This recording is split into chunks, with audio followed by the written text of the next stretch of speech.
এ বিষয়ে আরো জানাতে মেহেরপুর থেকে যোগ দিচ্ছেন রাশেদুজ্জামান। রাশেদ, প্রশাসন কি বলছে এ বিষয়ে?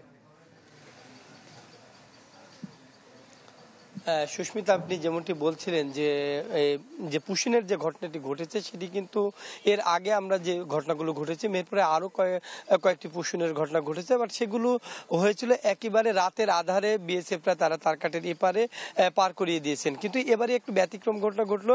যে ঘটনাটি ঘটেছে যে মেহেরপুরে কাজীপুর সীমান্ত থেকে 18 জনকে যে পুশিন করা হয়েছে সেটি কিন্তু একেবারে দিনে দুপুরে তাদেরকে পার করিয়ে দেওয়া হয়েছে।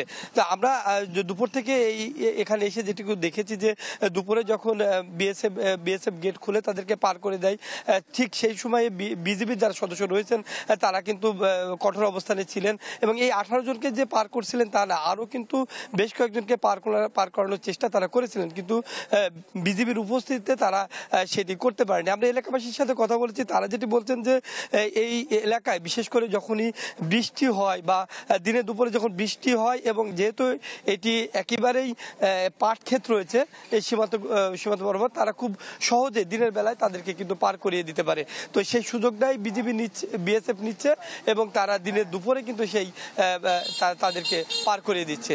তো এই ছিল এখানকার সর্বশেষ পরিস্থিতি। সুস্মিতা। রাশেদ, আপনাকে ধন্যবাদ। মেহেরপুর থেকে আমাদের সাথে যোগ দিয়েছিলেন রাশেদুজ্জামান।